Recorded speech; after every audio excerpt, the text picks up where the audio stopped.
Hello, BookTube. Well, it's Tuesday, and that means it's Tag Tuesday, and I wanted to do the BookTube newbie tag today. I'm very much still a BookTube newbie, but I have yet to do the BookTube newbie tag because I wanted to get a little bit more comfortable making videos before I kind of, did the formal introduction through the BookTube newbie tag. So I've been on BookTube for about 2 weeks now. And I also wanted to see if BookTube was something that was sustainable for me. I didn't want to do the BookTube newbie tag and then never upload again. But my 2 weeks on BookTube has been spectacular so far. It's been a lot of fun, and most importantly, it's been sustainable. It's something that I feel like I can do on a regular basis at the pace that I've been going, which is awesome. So that means that I, feel comfortable now doing the tag, and I'm excited to do it today. It's a pretty auspicious moment to do it. Yesterday I uploaded a video about Jim Thompson, The Getaway, just talking about my experience reading that, thanks to Randy Ray's Lone Star Book Club. And in the comments of that video, J. Scott Phillips showed up, Randy Ray himself showed up, and Steve Donahue. So it was very nice to see the BookTube heavy hitters in my comment section, and they were saying, very nice and encouraging things, which I really, really appreciate. So, yeah, it's just been so much fun uploading videos, and I can't wait to keep going. So if you don't know, for whatever reason, the BookTube newbie tag is a series of 10 questions that you're meant to answer when you start your BookTube channel. That way that BookTube watchers and fellow BookTube creators know who you are and know what your channel's about. So we'll just get started. Question 1 is, why did you start your channel? I think my answer here is pretty typical. You start your BookTube channel because you become an active BookTube viewer and enjoyer, and I definitely have been for a while. I won't go through the litany of all of the BookTube channels that I watch. They're, it's the usual suspects, but I've been watching them for a while. I started out by watching Steve Donahue. I devoured his March of the Penguins series, and then from there, I was hooked. I found Joe Spivey, who's awesome, and I really like his videos when he's not, up to his usual escapades of, pole dancing and intergalactic space travel and spending his evenings with Lithuanian women of the night and whatnot. So it was Steve Donahue and Joe Spivey and Pat over at Book Chat with Pat, and Hannah over at Hannah's Books, and J. Scott Phillips and Randy Ray. I already mentioned them, but there was Ruben, To Readers It May Concern, Robert G., Reader of Books. There's so many, but those are a couple that I wrote down off the top of my head that I've been watching for a long time. And eventually what happens is you watch BookTube enough and you realize that it's not just that BookTube is a cool space, it's that it's a unique space. There really isn't any community on YouTube, I think, that is similar to it. It's very social. I think Steve Donahue said recently that they're not parasocial, they're just social, which I like. It's a social space, and it's a warm and inviting space, and it's just a unique space that, if you're a reader, it's really hard to avoid getting sucked into. I just can't imagine, reading for pleasure and reading because you love it, and not being able to take something from the community of readers who have built this little corner of BookTube, as it's often referred to. And so eventually you just go, I want to be a part of that.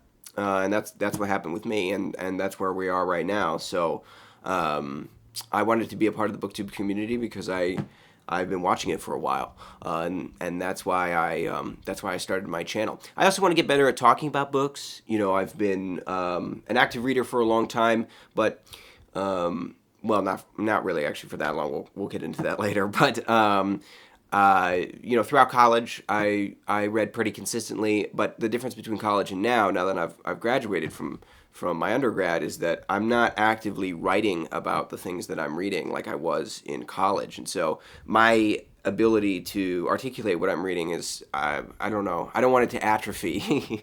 I like being able to talk about what I read, and I used to have more of an outlet to do that, and now I want to be able to do that through BookTube. So just sharpening my skills when it comes to talking about what I'm reading, I think is really important for me as well. And then finally, on a personal note, recently I experienced loss. I lost somebody who's really, really, really important to me, and that's caused me to do things and take opportunities that I never would have before, because I'm just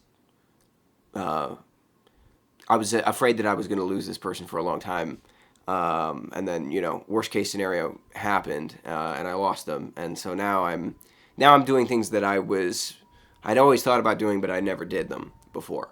So this was one of those things. So not to get too serious, but I'm just being honest. Number 2 is, what are some fun and unique things you can bring to BookTube?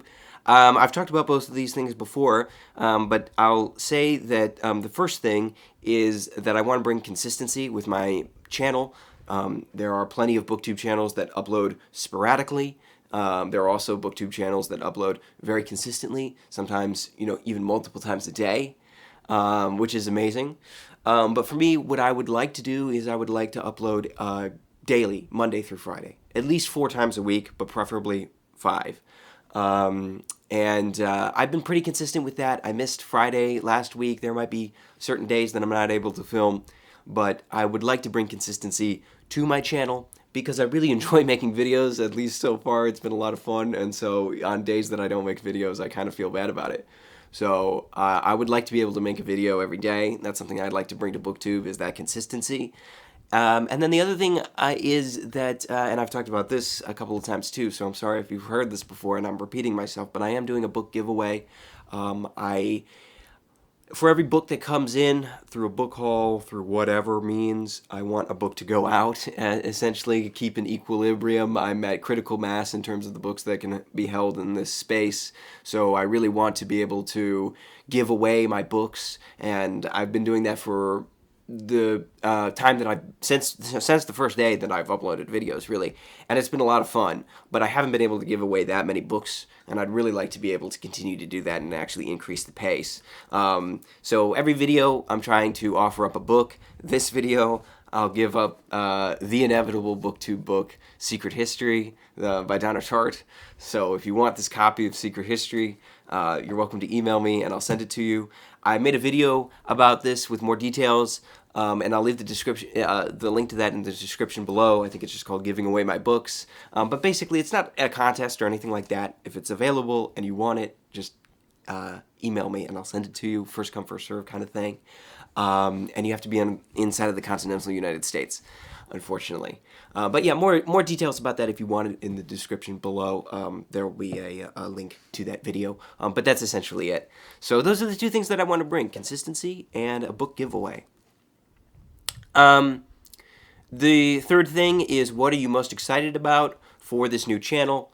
And that is what has already happened. I'd love to see more of it, is just the connections that I'm making with other people, other readers. I mean, that's it.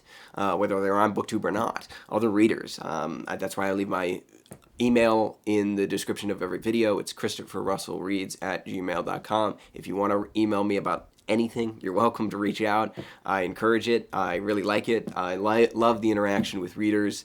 I want to do buddy reads and all sorts of things. The BookTube platform is an extremely exciting opportunity for somebody who loves reading and wants to, reading is fundamentally a solitary activity, but it's also great to be able to socially connect with other people about your reading and what you like to read and what they like to read. And so any and all connections that I can make with other readers is really what I'm looking forward to the most, for sure. And then number 4 is, why do you love reading? And not to make too long of a story out of it, but when I was a kid, I never read. I never read throughout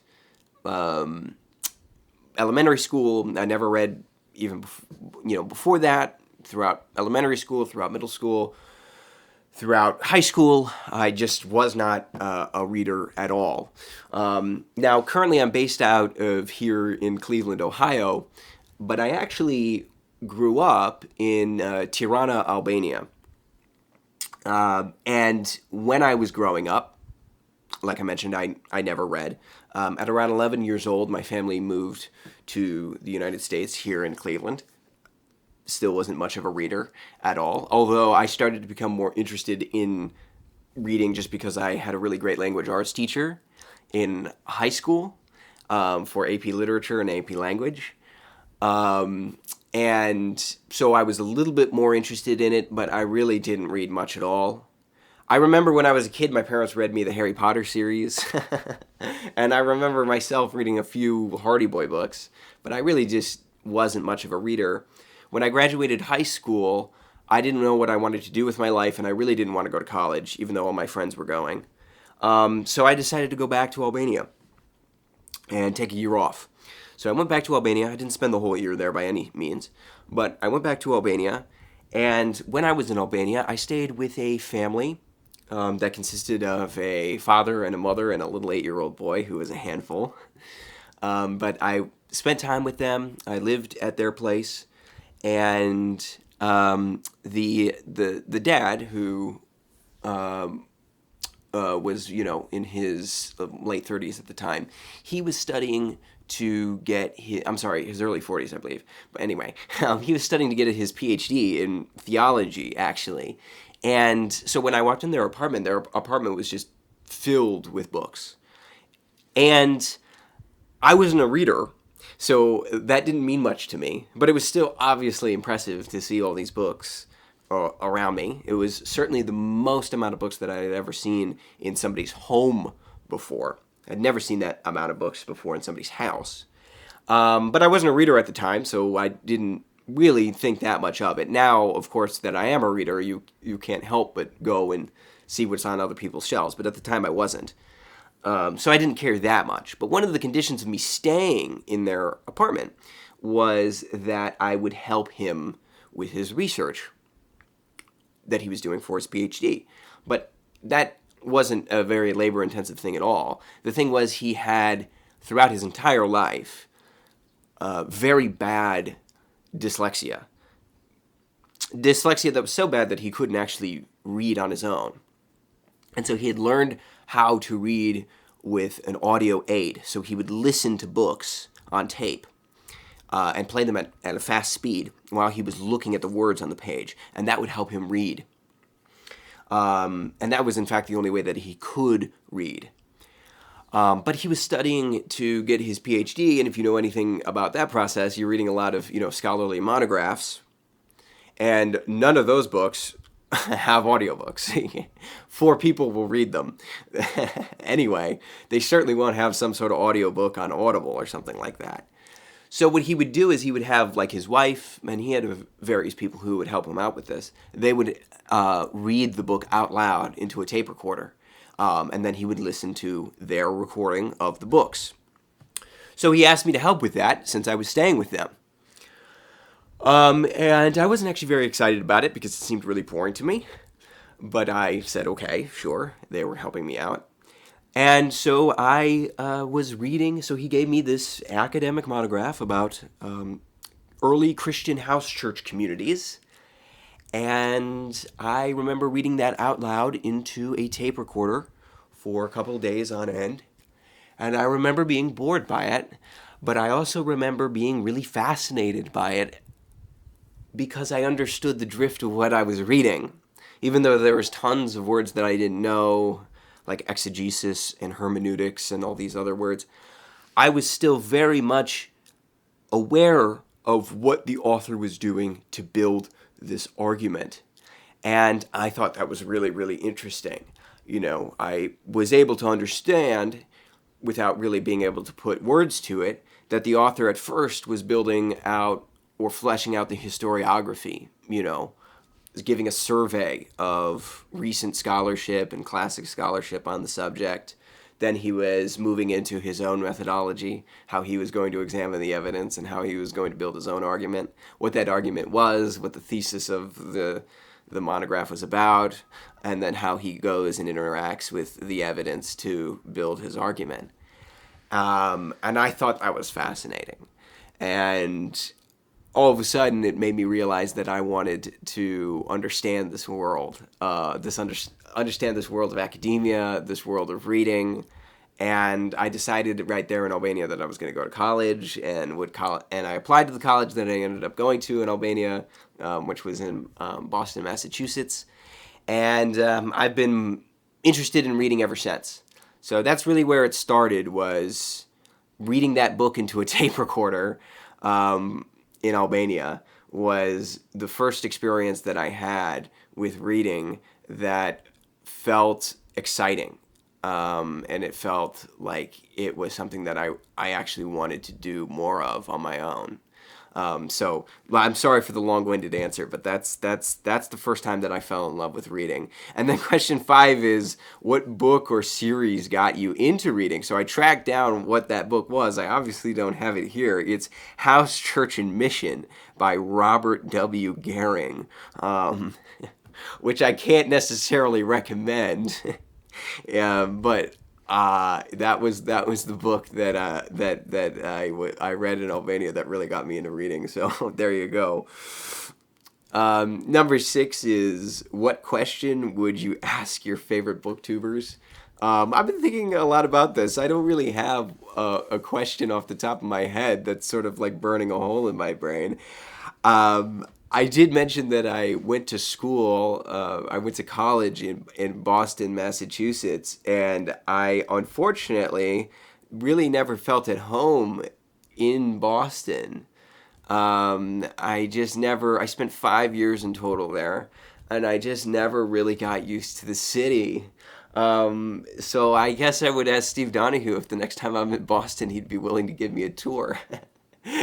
Just so that I could, it's a fantastic city. I think it's great, but I just never really felt at home there. So if he could give me a tour, and maybe we could end that tour with a pilgrimage to Hyde Cottage for wine and calzones, that would be incredible. But yeah, just anything to be able to experience the grandeur that is Boston. I would love to be able to see. I would love to be able to have the Steve Donahue experience, if that's possible. And number 7 is, what challenges do you think starting a booktube channel will be the hardest to overcome? That would be talking to the camera. It's a new experience for me. I'm not used to it. If you look back at my first video, you'll definitely see that I wasn't used to it. I'm getting more used to it. I'm not totally comfortable yet. I